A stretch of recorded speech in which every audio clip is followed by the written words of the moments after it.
The calls are already coming in. That's right. Hey, everybody. It's Friday. It's live. It's ForceCenter now. This is ForceCenter show about Star Wars pop culture and the ultimate adventure, life itself. Say it fast. I'm Ken Napzok. I'm Joseph Scrimshaw. Life is tough. Life is tough. Life is tough. Life is a highway. And we're going to celebrate it all night long. I love Tom Cochran. Hey, everybody. ForceCenter now is a call-in show. You get to call in, and we have got calls lined up. We're ready to go. I love this. We are talking about favorite comedy moments. We'll dive into that more. But if you are looking for the call-in link, you can join us on Patreon. That's right. You know, we put carrots, we exchange, we give, we receive. That's what we do here. Patreon.com/ForceCenter. You get there. There's a post for the link. It is a video call if you're comfortable with that. If you just keep your camera on, that means we know we're ready to see your face. If you're not in a place to do it, you're driving a car, maybe you're in the back of Michael McCarsel's car while he drives and calls into ForceCenter, you could just turn your audio or camera off, and we'll take it as audio only. Joseph, you pitched this one this week, and it's a great topic. Your favorite comedy moments in Star Wars. That's what we're talking about here. But let's talk Star Wars comedy and our own comedy careers. That is exactly right. I was inspired by two things. You've been doing such a good job of kind of just taking a step back in going to broader topics that we haven't talked about in a while. And it's really fun for me to be able to get to hear people's takes on them, because there's so many things that you and I have made lists, but we don't get the calls and get to hear what other people thought. And I thought of comedy because this is Bandcamp Friday. The day where the service Bandcamp gives all proceeds to the artists. They don't take their normal cut. And we try to promote these because everybody who is a ForceCenter friend knows Ken and I both have comedy albums, and this money kind of goes directly into our pockets to help us keep going on all the things we're doing. For me, any Bandcamp expenditures right now is helping me with film stuff, helping me submit our horror film Dead Media to more festivals. I'm working on another short film, and I was like, I can do this one without spending any. Oh no, I have to it all adds up. And Ken, you have lots of things going on, like probably doggy diapers and other doggy diapers. I need doggy diapers, not even for my dog. I'm dropping the links in the chat as well. The links are also in the description of the video. Yeah. You know what? You buy something on Bandcamp for me today, and that goes to rent. That goes right to me having a place to live. That's forgot. I put the links in there. I don't know if they're hyperlinks. Just you guys can copy and paste. They are okay. And I also have some music up there as well. Wrote some songs with Brian Tiller and Sean Arnold. We have a musical project called The Moonagers, and that's on Bandcamp as well. I'm just putting them all there here. We're selling our wares, Joseph. That is right. Yeah, I'm selling a couple. I got a couple different comedy albums up there, and for ForceCenter Friends, I have a couple Star Wars opinions on those albums that I no longer agree with. So it is, you know, maybe I should special edition them at some point and just go through and bleep out the parts that I no longer agree with the things I said on stage, or have more nuanced opinion. Also have like a horror story, just like an old time radio audio horror story up on my Bandcamp as well. Smart. So there you go. That is one of the things that put us in the mood of comedy. Before we dive in, I also want to share this other bit of, I'll call it comedy. Where did it go? I should have started. There we go. So when people call in, they get to our little behind the scenes area before we go live. So Svetnik says, got into the stream right a bit early and caught an elusive Joseph F-bomb. LOL. Ken and I's tradition is to basically talk about how stressed we are every Friday right before the live stream. And yes, a naughty word squeaked out. Maybe we should do a fundraiser at some point where, you know, hey, if we get to this number of super chats, we'll say this swear word, then that swear word, then this swear word, then this combination of swear words. I have to feel, over on my show, The Blathering, I probably go too far with some of the words I say. But maybe, Joseph, if it's a ForceCenter friend like Ethan, maybe it's like running into a teacher at a bar and their teacher just, you know, put on a song and said F yeah. And they're like, whoa, whoa. Yeah. I remember when we did our live show in London, lots of ForceCenter friends came out, and we kind of warned people at the top of the show that we were gonna swear, and everybody was like, "Yeah." Like, okay. There's a pent up desire there. It has been suggested in some ways or another by a few different people that there should be like a ForceCenter After Dark, which implies that there's some sexual innuendo just in that title. It wouldn't be that, but a ForceCenter late night. But you and I are drinking right now. I'm doing water. I don't know. Maybe you got a beer, something. I got a very small ginger whiskey, very small. There was a couple times on these live streams when we first started doing the big monthly Friday ones where, by the second hour, I was a little bit in the cups. Mm-hmm. Almost turned into it. Mm-hmm. Yeah, there we go. F-Center, says Gaz. The air was blue at the Harrison where we did our live show in London, our comedy show. Great fun. All right. Indeed. Yeah, let's do it. So we got some calls lined up. I'm going to take some comments first. We're talking about your favorite comedy month. Do you have any that jump out to you, Joseph, when you thought of this topic? Yeah, there are a couple of my go-tos that we've talked to before. I think from the original trilogy, I get really attached to Leia's "Would it help if I got out and pushed?" About the Falcon, and it might. I thought that was so funny as a kid, and then as I got older, I thought it was even more funny to kind of relate the Falcon to a beat up old car. And then as I got even older, I realized, oh yeah, that's kind of the way my mom talked to my dad. Maybe I shouldn't have found that funny, which made it funny on a different layer. That's amazing. That's amazing. There's a million things in the prequels, but Obi-Wan's saucy little good job in the look up at his handcuffs when Anakin comes to rescue him is a thing of beauty. The sequel trilogy, when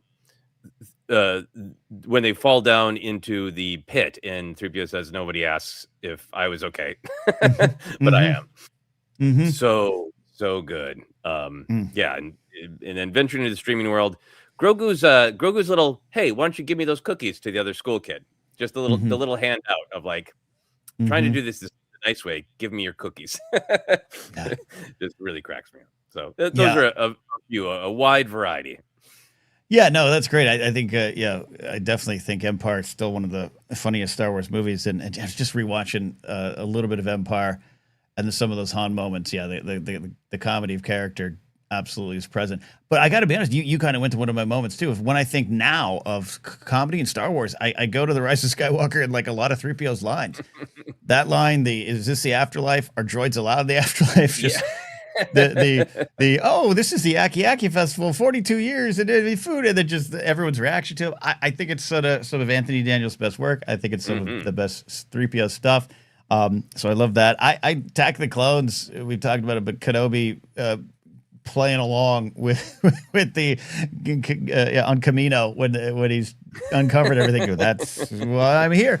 I think that's some great comedy too. And just a lot of the tech and Tech's interaction and the way they play, they treat Tech as a character, the way Wrecker acts. I mean, there's so many little tiny warm moments. So I'm not getting into specifics today, letting you, the audience, get into specifics. But you know what I mean? The banter on the Bad Batch is great.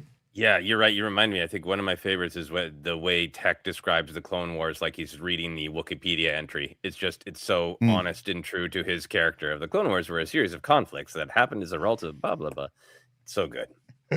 Well, and I want to shout out Skeleton Crew. Skeleton Crew's got a lot of moments, but I love I think my favorite episode is when they're checking into the resort, Death Mountain or whatever, and the kids are still trying to be in disguise, and just that kind of, and then here's the wise wizards or whatever they're doing, they're playing along. I think that just absolutely some great moment there. Yeah, when they're jumping on the bed and he just starts screaming at him, it's so good, so good. Yeah. So some great answers all the way through. David McKay saying Babu Frick, he's one of my oldest friends. Yes, absolutely. Imphis Nest, that's a great name. No time to discuss this in a committee. I am not a committee. Yeah, I've said this before. When looking for relationships, I don't know if it's a good thing or bad thing. When it comes to dating, maybe I'm a little bit better with it. But like the banter of Han and Leia, Bogey and Bacall, I that's what I crave. And again, I don't know if that's always the best thing. Like you had the realization of maybe not. I just, everything about Empire is great between them. Empire is golden. Yeah. Oh, cannot get your ship out. Yeah, indeed. So we got some great comments. Chris, if I brought the favorite comment, hey, it's me, Han Solo, Return of the Jedi. Yeah, that's underrated too. Especially, look, and I have said this. I've been one of those people that's like, I don't know if Harrison showed up completely for that movie. It's not probably 100% true. He's a pro. Obviously, he's going to show up, but that's just part of the lore around it. But moments like that show me that Harrison knew what he was doing there. Absolutely. Yeah. Yeah. No, I think he's pushed to play it a little bigger. Yeah. All right. Let's do this. Let's take a call. We've got Jacob, Ethan, Jedi James, Maddie with audio, and Eli. Love our regulars. So get on in here. Be a patron. Support at patreon.com/ForceCenter. Call in. We'd love to hear new voices as well. But any good radio show has the regular callers. So let's go to Jacob, one of ours as well. Camera ready indeed. How you doing, my friend? I'm doing great. How are you guys doing? Good. We're good. I always love when you call in because you got that great lampshade behind you that kind of looks like you're in Cloud City. Well, I appreciate that. It was funny because I was also in the queue early on, and I missed Joseph's F-bomb because I heard you starting, and I was like, oh, I should probably leave and come back, huh? Look, I used to time the release on Patreon of the link to after we go live. Because, we don't get a chance, and you might hear us talking business and everything like that. There's a couple times we might kick people out of the studio. Don't take it personally. Just hey. But also want to make sure you all have the link and are ready to go. So it's all good. F-bombs. The F-bombs are free. That's an added bonus. Yeah. Jacob, comedy moments. What do you got? So I want to talk about Obi-Wan Kenobi because I think he's low-key one of the funniest characters in Star Wars. You already mentioned the good job moment, which is, some of his best work. But I really want, the moments that stand out to me are the when him and Anakin and Dooku are tied together when they were captured by Hondo in that Clone Wars episode. Oh, right. And there's just so much Kenobi sass just throughout that entire arc. Yeah. I think yeah, sorry, Jeff, go ahead. Yeah. No, I was just agreeing. I was thinking of the sass. It's hard to narrow down to a single line, but between that, the good job, I think is still the greatest moment. OG Fan's got a direct quote here. Anakin, cease your insolence. The Count is concentrating. That's the one I was trying to think of. Yes, it's so good because they're so character specific. He's so always kind of needling at a soft spot. It's like he's negotiating with these little barbs. Yeah, and I like how he's both poking at Anakin and Dooku at the same moment there. He just knows the right button to push. Yeah. Indeed. Can I ask you? I think that as a kid with the original trilogy, I didn't pick up everything that Alec Guinness was putting down. But then as I got older, and especially that sass is a part of this character, I've started to find the line in the cantina when Han says, "You haven't heard of the Millennium Falcon?" and Obi-Wan says, "Should I have?" It's such a slapdown. Do you like that line? Do you feel like Alec Guinness contributes to the sass quantity? That is a good line, and yes, I think he played it with a twinkle in his eye in a lot of moments. I think one moment I also think about is when they're being stopped by the troopers in the speeder, and they're up for sale if you want them. I don't know. That just feels funny to me too. Yeah. I think you're right, Joseph, too. Of just, Kenobi takes on this wizard-like position in the story, and we look at him for that. But yeah, as you and I've said for years, little things Alec Guinness did have led to these great character develops and episodes and stories and movies all through the years. And I think that comes from Alec finding the humanity of that character, right? And also just there's some great reaction shots where just Han and Luke are being young and naive and brash, and he's just like, children. Even the look he gives Han when Han gives his hokey blaster, religions and ancient weapons. I think there's some great Kenobi sass in that moment too. Jacob, great answer. Thanks for also thinking about the Clone Wars. There's so many wonderful comedy moments. I think I can't even remember them all. Yeah, exactly. I was racking my brain just trying to find all of them because there's just too many to narrow down. Yeah, so many good Kenobi moments throughout. where he is nice and sassy, and with Asajj Ventress, some of those tip in more into flirting than straight up jokes, but it's still there. Yeah, indeed. Jacob, thanks for your answer, my friend. Thank you. Get back to work on Cloud City, okay? Boss those eyebrows. All right, yeah, I'll be going to the mines. There we go. Alex added this for Kenobi. Not to worry, we're still flying half a ship. Mm-hmm. He's just sassy. He's just sassy. Mm-hmm. He's a little snarky. Mm-hmm. We're talking your favorite Star Wars comedy moments. If you're just joining us, this is also in conjunction with Bandcamp Friday. Joseph and I have some items out on our Bandcamp pages, links in the description down below. But basically, josephscrimshaw.bandcamp.com, kennapsok.bandcamp.com. You can get something, and all the proceeds go to the artists on these Bandcamp Fridays. So that's inspired the comedy moment there. Will saying comedy moment for him. Wadu, hey, maybe you can help me with some deadbeats, so owe me a lot of money. Delivery is amazing. I love that scene. Wadu is on fire in that scene, as we've talked about. Like, and the animators are on fire. Credit to them and the delivery. But yeah, owe me a lot of money. Mm-hmm. The way he lands on money and the way I think like the heart of that comedy is like the contrast between how big of a concern that is to Watto and how much Anakin does not give an F about whether or not Watto is owed money by deadbeats. And as I've said, and that it's probably a lie too, right? That like, sure, exactly. Sure, Watto. And I think I've mentioned before recently, but just the, hey, what do you know? You're a Jedi moment is just, I know Watto has his detractors and like, oh, hot stuff. Like, he's got his detractors. He's got those that make fun of him. And some people have some legit concerns about the presentation. I get it. I love that scene, though. Watto is a well of great comedy there. All right, let's take a call from Ethan. We got Jedi James, Eli, and Maddie lined up as well. Ethan checking in. Camera ready. How you doing, my friend? Doing well. How are you, gentlemen? Good. Despite our swearing, we're doing okay. I'm sorry to blow up your spot, buddy. No problem.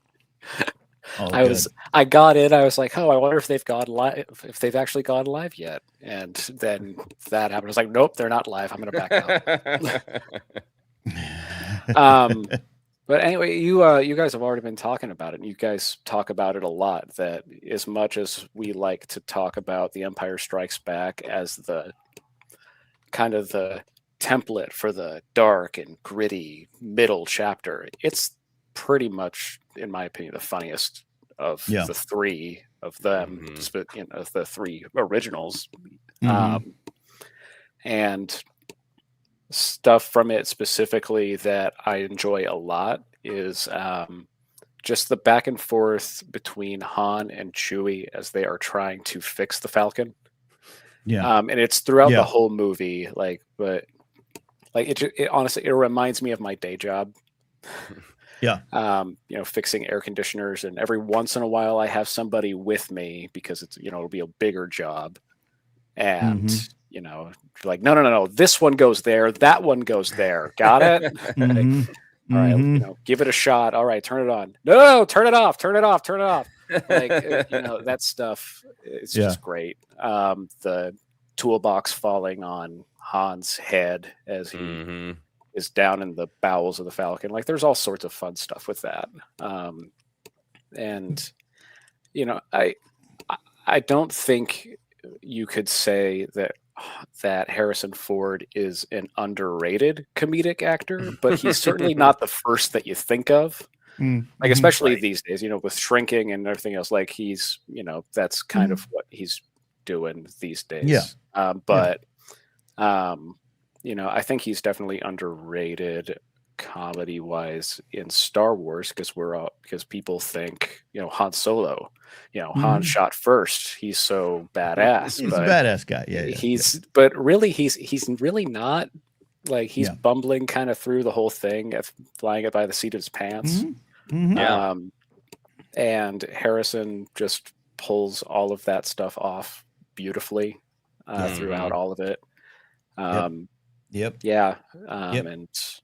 he and Leia's back and forth. Somebody mentioned it before, but one of my favorites is, we don't have time to discuss this in a committee. I am not a committee. Absolutely. I think he's always great, and I think in Empire in particular, to me, he's like the ideal of comedy in film acting in particular. Of like, really don't need to worry about the line delivery to land the joke. Just play the truth of the character, and that truth is funny, which is a thing I really talk to when I'm working with actors on film stuff. Of like, you don't need to worry about whether that's a joke. Just play the truth, and I think Han's truth in Empire is so clear. Of like, I say a loud thing confidently and then mumble under my breath like I'm not confident at all. Everything's crap, exactly. And it's just that again and again. I'm like, Everything's fine. No, it's not. Everything's fine. No, it's not. The rhythm of that and the constant nature of that in Empire is great. Well, you're making me think, Ethan, too, of this choice and focusing on the Falcon and the repairs of the Falcon. It's I love the decision to, you mentioned, Joseph, earlier, it's the fastest ship in the galaxy. Should I have heard of that? That whole thing. That starts like the lore of the Falcon, this amazing ship that the world falls in love with, right? It's this iconic ship right from the start. And then you come back at Empire, and the joke is that it's truly a piece of junk, barely held together. It's spectacular, but it's not what it used to. And I love that runner all through this dark, serious, somber, sad second chapter. Everything that's going on with Han, it is truly comedy character for the ship as well as Han. Yeah. Underrated or maybe under-discussed. I also just really like when Lando asks him if there's a problem with 3PO when 3PO's in parts in a box. He's like, no problem. No problem. Yeah. Wonderful choices. Some great Han lines being talked about in chat too. There, Ethan. Any other honorable mention? Yeah, just one last thing, and I'll let you guys move on because I'm sure you got all sorts of people to get to. Me and my boys, we just finished season 3 of Mandalorian last night. And we got to the point where Grogu has the is driving the the IG unit and everything. They laughed their little butts off about the yes, no. They thought that was hilarious. And they're like, Dad, rewind it. Well, let's just it's almost bedtime. We got to finish it. Rewind it. So yeah. If honestly, there's a lot of talk about whether or not Mando and Grogu, the movie, is going to do well and everything. If they can keep that stuff going, they're going to have the kids. And really, at this point, I think an underrated thing when it comes to getting people out to the movies is whether or not they can take the kids or not. And if they can take the kids, they're going to do just fine. 2 for 1. Yeah. No, I think you're right, and I think with all the advertising, 4 in most for me. Yeah. 4 people at the theater. Adults and kids. 2 for 1. Adults for kids. It's going to cost me a small fortune, but we're going to do it. Start saving now. Yes. Apply for the movie loan. Yes. Yeah, I agree with that. Thank you, Ethan. Wonderful answers. Appreciate you, buddy. Yep. Have a great one, man. guys. Bye. You too. Rich T brings this. I agree with this one a lot. Underrated. Cyril Karn has a lot of funny pieces in it. Or whether alone with Mira, his mom, the Linus Mosk stuff, and that wannabe speech, and it's obviously making a point, but just the tragic comedy in Linus Mosk for forcing the claps. I love a lot of the Cyril stuff there. Yeah, his that scene at the beginning of season 2 of Andor where he is bringing in the other employee to the Bureau of Standards and giving that really rah speech about what a great job he did at the Bureau of Standards it's hilarious. Yes, indeed. Absolutely great stuff. Like I said, we keep saying comedy character, but that's how you do it. That's how, broad over the top stuff works too. I like some silly movies, but when you find that character and you put them in those moments, and you get bigger laughs, I think, out of that. I wouldn't know. I don't know. Jedi James is next. Then Eli. Then Maddie calling in from the UK, audio only. Jedi James, how you doing, my friend? Hello there. I'm doing good. Good. In the temple today? Is that? Yep, that's where I am right now. Yoda's nice. Yoda's having a moment. Yeah. Making a Zoom call. Yeah, Yoda's conflict. He's like just kind of you know what I'm saying. Anyways, continue, Jedi James. It's a Friday for me. How are you? Okay. What's your favorite moment? So I have a serious answer, and then I have a sneaky answer, if you'll allow me. I'll go serious answer first. And, Okay. humor in Star Wars is so vast, it could change on a dime. But I have to go with where my heart is right now, and that's a combination of Han and the droids, just in general. I mean, beautiful Han talk just previously before me, but so many other moments, like boring conversation anyway, when he's doing an amazing call when he's running after the stormtroopers. And just the shock on his face, and or even just, you all put it in the thumbnail, but him being hung up and almost burnt alive by murder bears, and just, it's not even him blowing the fire for me, it's just his like vocal voice of disbelief, like, oh well. I just always love the way Harrison Ford played it like that. So Han is just like a very easy win for me for all the reasons that were said. And I got it. Don't got it. And I just love so many of the moments with droids, like whether it be K2SO's really dry humor, like, oh, one shot and the whole system goes down. That's how you said it. The whole system goes down. On the horizon, there's no horizon. And just his dry outlook on the world. I love, you all mentioned Skeleton Crew, and that made me think of SM33. When he's starting on an Awwood or whatever he said, I just love that moment so much. BB-8 when he's looking back and forth to Rey and with Force Awakens, and then I emulate that daily in my life. But just, those are where my hearts are. They just provide so much levity and so much joy to my heart, and I'm always laughing at that. So I'll pause there for a second. That's my serious answer, though. That's a good one. Yeah. Thank you for reminding me what I used for the thumbnail. I always thought Han was funny, but like, I had an up and down relationship with the Ewoks because I was born at the exact right time to be grumpy about them, and then have come to appreciate them much more. And a couple of years ago, I got to see Return of the Jedi with a big audience. And it hit me in a way that it hadn't before, how darkly funny it is. Not even what Han is doing, but like they try to talk the Ewoks out of cooking a human alive. And not only do they go like, no, we're going to cook them alive, we've got a bouncy cooking people alive song. And just like the contrast between what they're doing and what they're singing, the little happy work song to burn someone alive before eating them, that just like, it really hit me in a way that I was kind of blinded by my childhood. It's not quite as funny as it really is. So thanks for the reminder. Yeah, no, Jeff, I think you're absolutely right. Great moment. And yeah, there's so many things to pick apart there. I've always kind of like low grade kind of having that, what? Yeah, nah. F you. Nah, this is what we do. So many great moments there in that. Yeah, the droid stuff's a great thing to focus on, Jedi James. I think right from the get-go, R2 just being established as this salty, stumpy a-hole at times in the relationship with 3PO that ends with love in that New Hope there. They're truly a great partnership, but I think it sets the tone for what these robots can do going forward in Star Wars. I think it's great. Yeah, your other sneaky choice. Yeah, sneaky. Oh boy. Ken, Joseph, forgive me. I'm going to go there. Lego Star Wars The Holiday Special. Maul cuts off Grievous's arms, legs, and then Force pushes him. It appears you are unarmed and without a leg to stand on. Have a cough. Drop Obi-Wan Kenobi. She seems to be on top of things. Obi-Wan Kenobi. You certainly stepped in at this time.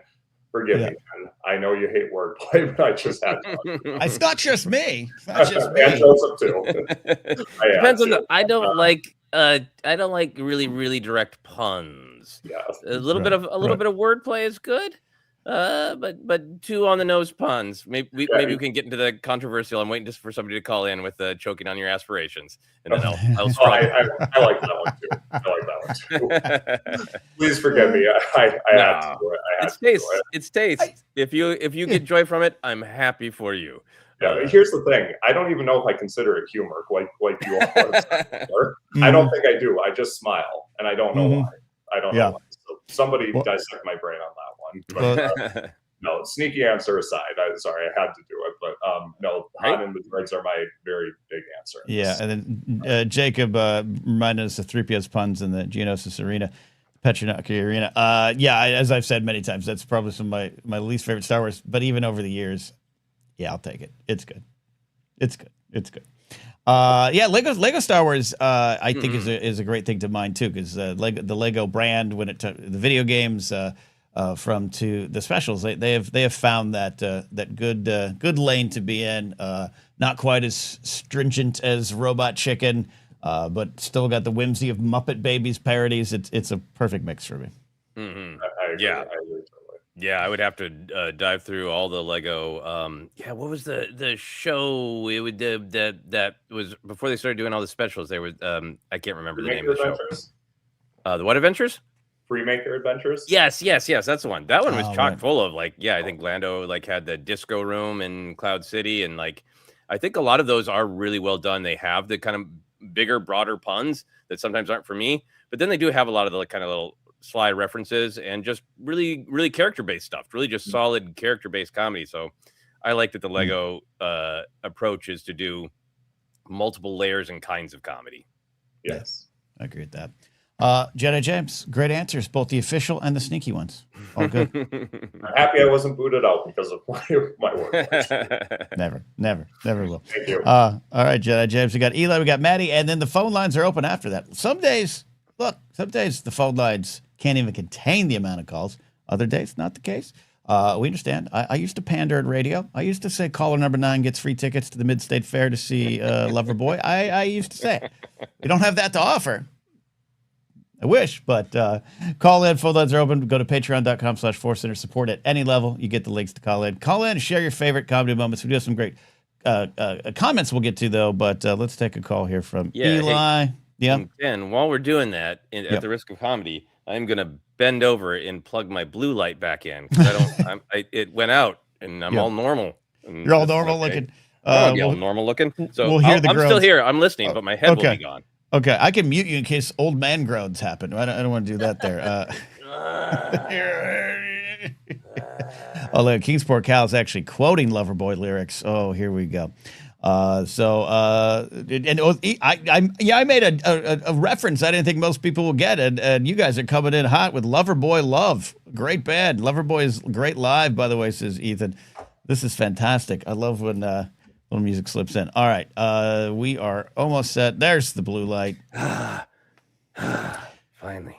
Breathing heavy. I had to tie my shoes on a walk this morning, and that almost broke me.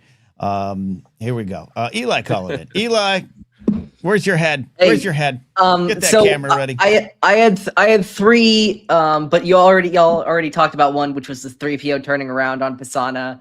After saying the things about the festival. So I'm going to bypass that one and go with the 2 other ones I was thinking of. The first one is just a weird, just odd piece of humor that I love in an extremely dark episode of Star Wars: The Clone Wars, Eminence. Darth Maul is building his shadow empire. He is, rounding up all the crime syndicates. And he's specifically going to the Hutt Council on Nalhutta. And he's missing one Hutt. He's missing Jabba, and he's raises his lightsaber to ask one of the Hutts where he can find Jabba. And the Hutt goes, Tatooine, Jabba's palace. And without missing a beat, Maul goes, so the only thing you can tell me is that I may find Jabba at Jabba's palace. Which always gets me. It's been slightly memed out there, but it's incredible. It's just there's really nothing else to be said, and it's not meant in a humorous way, but it's just really funny to me. To me, that's another great example of character comedy, right? Because Maul is sort of fuming. He wants what he wants, right? And it's so frustrating to be it's like he's on some bad call center getting tech help, and oh, so I should try unplugging it and plugging it back in. Is that what you're telling me? Exactly. Yeah. Jacob does say, to be fair, it's a kind of dumb question for Maul. You ask dumb questions, get dumb answers, I guess you could say. There you go. That's great. I love that. Yeah. I also like Maul's. Oh, go ahead, Eli. No, you go ahead. I was going to, I wanted to hear about, I was just going to say, I also like I was hoping for Kenobi, which is not. Oh, yeah. Not hilarious in actual Clone Wars when Ahsoka shows up, but I do love the way it has been memed anytime people are hoping for a Kenobi announcement. Or even an action figure release, you'll get a nice meme of Maul going, Kenobi. Why are you here? Yeah.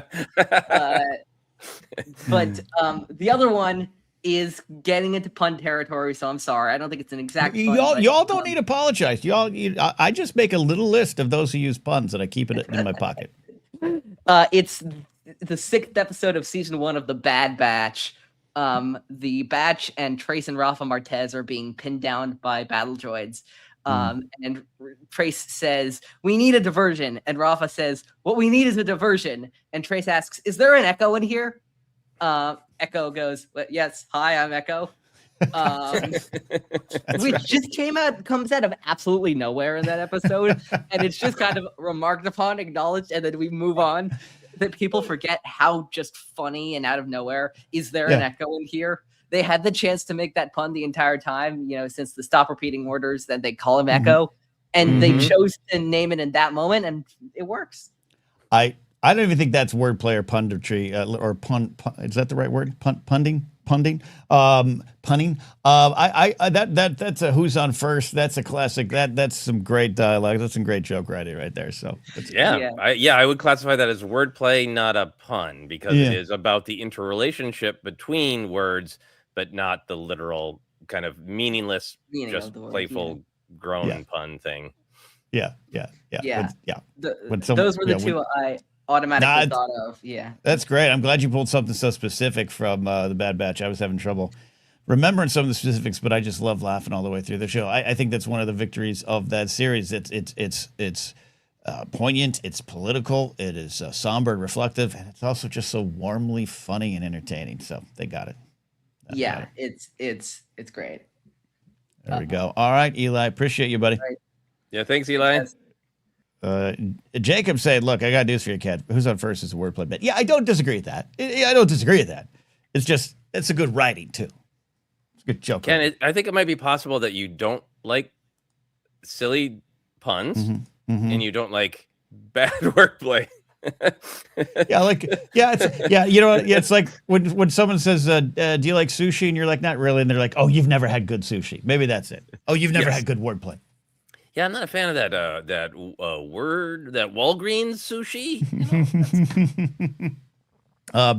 We got an audio call from Matty Gunner, and we got Detective McCarswell, who is defiantly calling from a stationary position today. I can tell what he's doing there. All right, let's set up for the audio call here, and we'll get Matty checking in from out there across the pond. How you doing, buddy? I'm good, my friends. How you doing? Good to hear from you again. Now. You're a rock star who's used to being in front of camera. Now I'm just there's this mystery of the audio calls. Are you from a secret location every time you call?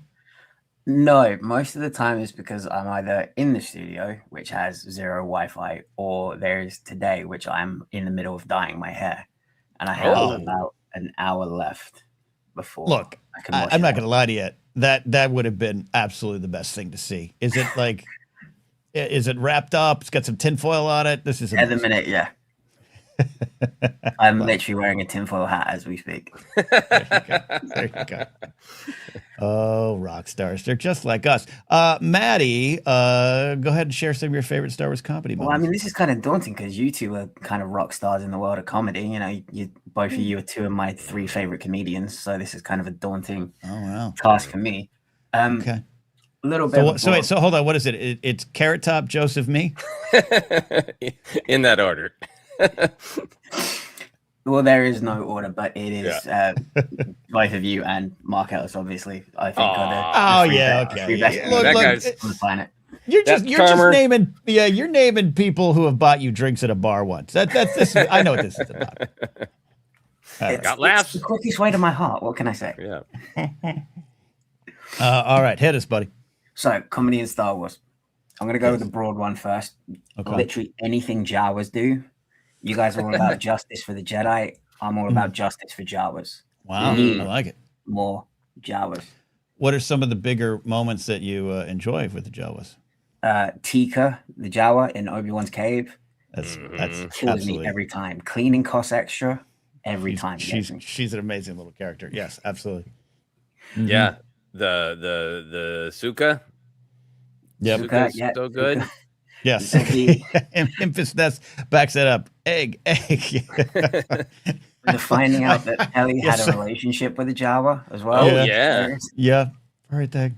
I just keep thinking that sequence of them yelling egg suka suka, and it's just that quick cut to Mando hunched up in their pilot deck, and it's just a great comedy moment. Oh, that's amazing. I'm gonna have to rewatch that for today over lunch. Anyway, sorry, Maddie, I cut you off. What are some other Jawa comedy moments you like? So that was like my broad one. Anything Jawas do, I just wanted to give them some love. Ken, I know you're probably going to be thinking Matty's going to go with Hondo because of Holy Snokes, or patron saint and everything. I thought about it. Okay. It's not as funny to me as Chirrut Imwe and Baze in Rogue One. I like it. I like that. I grew up on movies like Rumble in the Bronx, that kind of like action comedy. So when you have like Chirrut going, "Are you kidding me? I'm blind," when they're putting the bag over his head. Right. Or when he's fighting with the stormtroopers and he hits him it puts his stick in the stormtrooper's foot and he goes, "Is your foot all right?" Yep. Kills me every time. And then there's the bit with like the chemistry between him and Baze is like a really brotherly bond. There's one bit where he goes, "The Force protected me," and then Baze just goes, "I protected you." Yeah. And we all saw it with the huge ass blaster, you know. Yeah, no. There's, I absolutely think you're right. To highlight them, and again, Rogue One for being considered by many, the serious Star Wars film, the war film, which it is, and a lot of that, that style shows up in Andor, of course, but it's pretty funny. It's got that Star Wars charm to it. Mm-hmm. Yeah, and I mean, Donnie Yen in particular is a very funny actor. Like he's done comedy in the past, even in like Ip Man. There's the scene where he's fighting Mike Tyson, and there's some really great comedy moments in that. Yeah, I haven't seen that. But I remember what a huge laugh the "Are you kidding me? I'm blind" got, and and it's he delivers it well, and it's funny, but it is also just like stupid fascists. Come on. Yep, absolutely. Great answers there. Any more, Maddie? Anything else? We'll give Hondo one shout out. I kind of have to. Yeah, PLD's going to be really disappointed and heartbroken if you don't as soon as he hears this. He's like, "You didn't mention Hondo one time." My favorite Hondo line would probably be when he's talking to Asmarigan, and Asmarigan says, "I don't work with washed up old relics." And then Hondo just turns around and says, "Oh, come on now, let's leave your wife out of this." Yes, that works. The profitability line, everything works with Hondo. I love it when he's tipsy in the Clone Wars at his parties, and it's like the Clone Wars is so fascinating because every once in a while it's like, okay, this violence gets a little bit adult, and then it's like Hondo's smashed. Yeah, insolence. We don't even know what that means. Amazing, Maddie. Great answers, my friend. Thank you, mate. Appreciate it. As I said, talking with great luck with the hair. Hey, how are you? What do you? There's questions in the chat about what's going on with your hair. What are you doing to it? So I'm keeping the roots blonde, but the rest of it is going darker, like a darker brown. Oh, look at this. Nice. Like early, like 92, 93 era Kurt Cobain. Okay. Oh, nice. I love that. Okay, love this. Excited to see the results, and excited to buy you a hotel lobby beer in 2027. Well, I'll be there in August, so let's make it 2026. Oh, okay. That sounds like a plan. There you go. All right, see you, buddy. Hey, buddy. Take it easy. There you go. We got another call lined up here, but I was going to take a couple comments that we've started. If you got some too, this was not. Oliver just put "hello boyos," and I use that all the time. I just sent an email today to Scotty and Jerry at Bombad, and I began with that. And it's not something in 1999 that I think I'd be celebrating in 2026, but I think it's a great little character comedy moment. It is one that I have come to appreciate. It's so buoyant and weird. Yeah, it's such a great turn of phrase. Hello boyos. We got Ingenious after Anakin tells Ahsoka not to come on the Citadel mission. She emerges, "Hey, Master." The look Anakin gives her gets me every time. Yeah, and that's their banter, their Padawan and Jedi relationship, but just them is as siblings in a way. To me, it always comes across really funny. Mm-hmm. Yeah, a lot of great great ones in the chat here. There indeed. What else? You see one you like here? I've got a couple. I think this is a great one to shout out. A couple of the small Ben Solo moments on Exegol and the Rise of Skywalker. The ow after his leap and the shrug after he gets the saber. Like that's definitely it's a comedy moment, and also like a great comedy. And you are in trouble. But it's so great. I'm like, sometimes you get a lightsaber magically handed to you behind your back. What are you gonna do? What are you gonna do? What are you gonna do? Ihaj saying, I recognized your foul stench when I was brought on board. It's pure hilarious. Love Leia for that. And, again, that's when the London School of Arts training comes out in Carrie's voice. Absolutely love that. Love that. And I love the retconning to say, she was mocking him. She was mocking. It works for me. Going back to Empire, Gaz had this one. Chewie, I think we need to replace the negative power couplings after dismissing 3PO. Kind of the vibe you're talking about of confident mumbled truth. And yes, that's a great example of it there. All right. Let us take a call here from Detective McCarcel. How you doing, buddy? Look at them shoulders. You're ready to go. Look at this. You climbing rocks today. Stationary and muscular. Amazing. Yeah. No rock climbing today. I just finished midterms today, so love it. Well, you're here. You got the floor. What's your favorite Star Wars comedy moment? All right, I got 3. I got an Obi-Wan. I got a broader one and a cheeky one. You got your own Star Wars ranked. I love it. For the Obi-Wan one, it's when he is facing off with Maul and Savage, and he makes the comment about how he should have bisected Maul the other way. Excellent. That is a good one. Excellent. Forget about that one. Fantastic. Love that. That's a great one. Surprised it's barely come up, but I'll be the one through the gate. Jar Jar. Love Jar Jar. Like he did exactly what he was supposed to do in 1999 for 6-year-old me. He made me laugh. He has all the things that he's very important for overall in the story, but he made children laugh, and that's the baseline role of that character. Yeah. What bits of like old school silent comedy business and got you? I a lot of the physical comedy, like him getting his tongue stuck in the power couplings. To this day, every now and then I'll be like, my tongue is stuck. Like it's so goofy, but it's such wholesome comedy because it's not petty or sarcastic. It's just from a nice, pure place, and I appreciated it as a 6-year-old, and I appreciate it as a approaching 33-year-old. So I want to ask a little bit about that. This is a great perspective. We've been celebrating Jar Jar here in ForceCenter for a while. Joseph and I have admitted where we started, where we ended up. Jennifer's admitted where she started and where she is now, and how her children helped her on that journey too.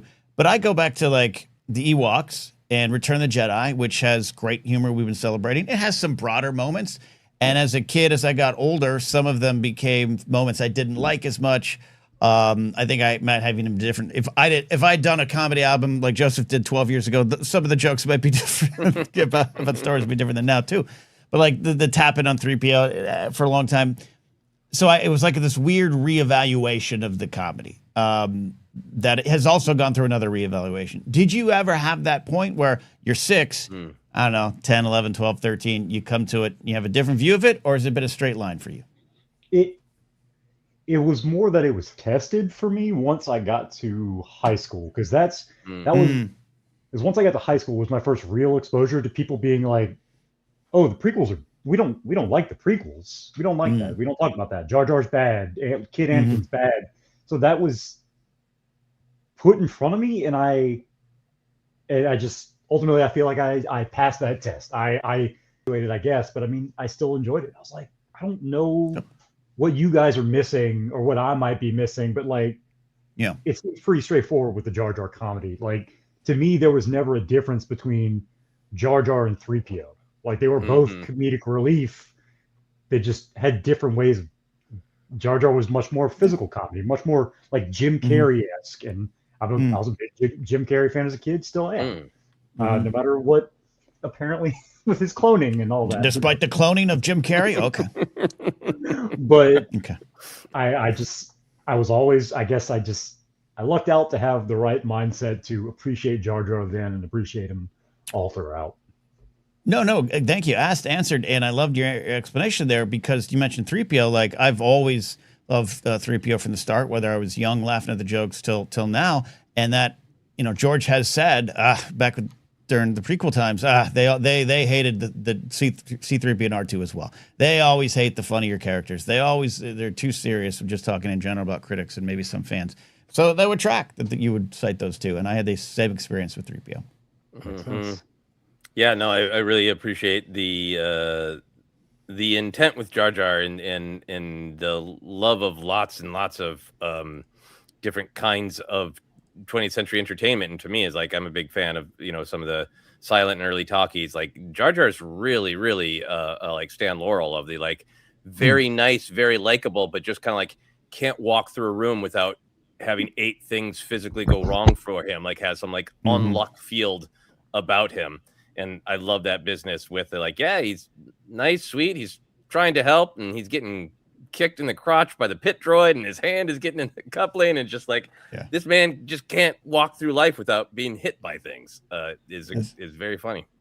And I think you touched on it right there. Is the well-meaningness to it all that really is why I hate the Darth Jar Jar nonsense. Because it's people that can't just accept something that is so pure and so just intended to be fun, and they have to bastardize it. They have to make it something else so that they can tolerate it, and that doesn't sit well with me. Aside from just bad theories overall, it just is so pathetics that people had to resort to that just to this sounds like a 6-year-old who got it early and is holding on to it.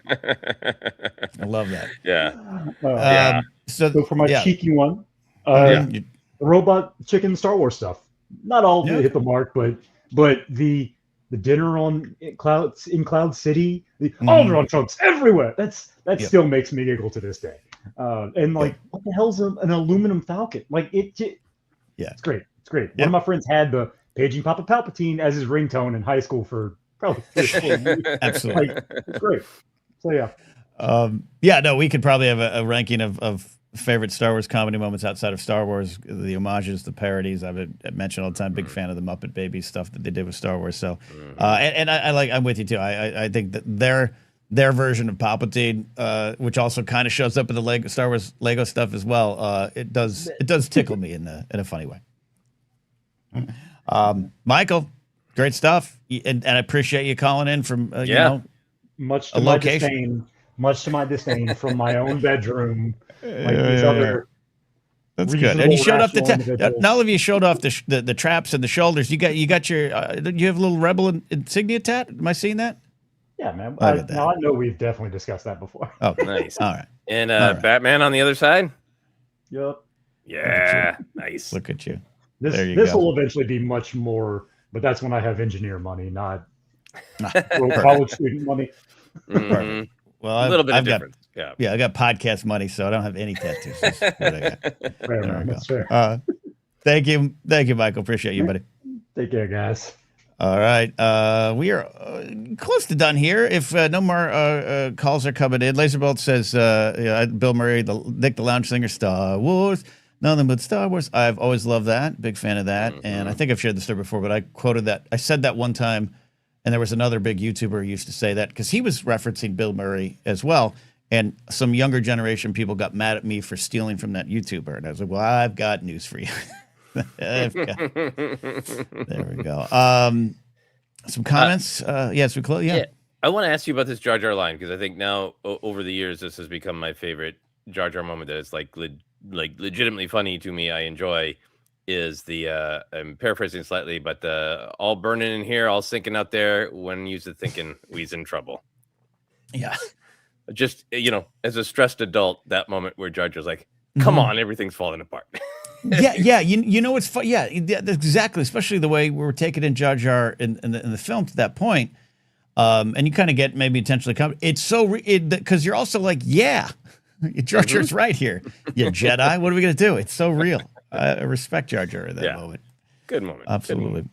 There we go. We've got Ihansha said K2S since Cassian said I had to. A lot of people celebrating that in chat. Ihansha also celebrating Han's lines of Force Awakens. That's not how the Force works. And you're cold. Han in Force Awakens is a comedy tour de force. Yeah, he's a comedy machine, and again, just so grounded in character that getting mad and correcting the number of parsecs is so great. Yeah, JMB Vulcan Nerd, I find L337 funny and fun and funny. I agree with that. Solo the movie hasn't come up a lot of great comedy in there. Just Chewie double fisted at the party. Oh yeah, might be one of my favorites. Yes.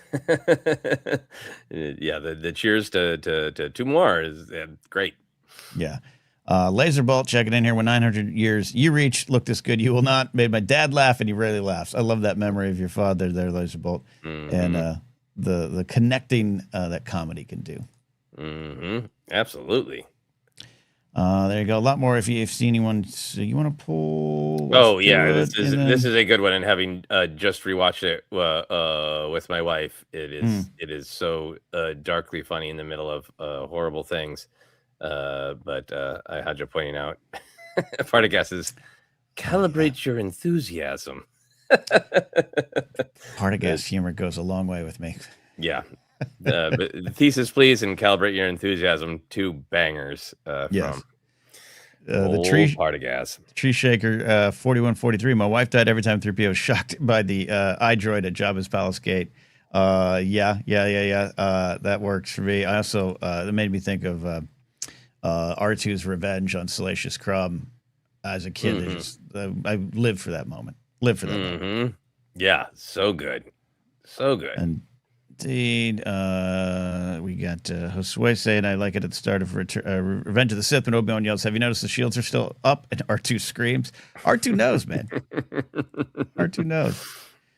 R2 knows. All right. I think that's about it here. No calls lined up here. So there you go. Thanks for all of taking a moment with us today, talking about our favorite Star Wars comedy moments.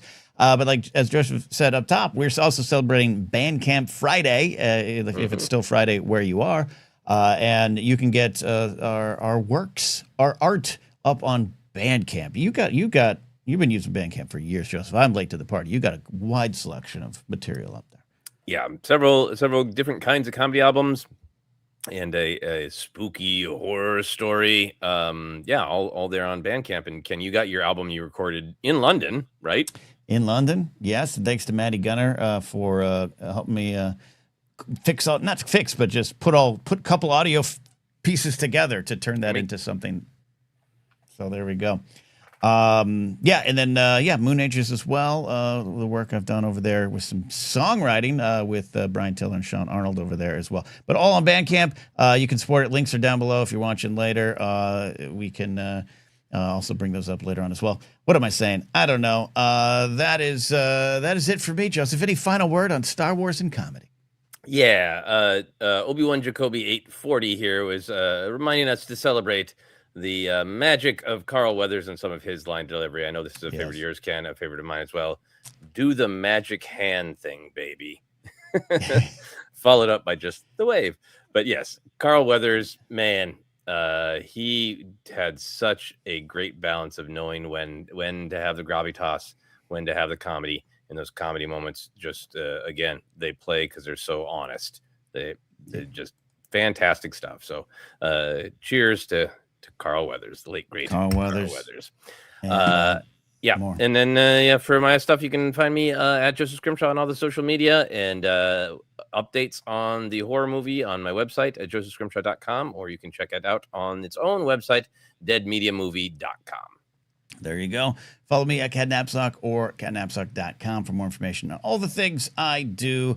Nothing special to report right now, but that's it for now. We'll see you next time here on ForceCenter.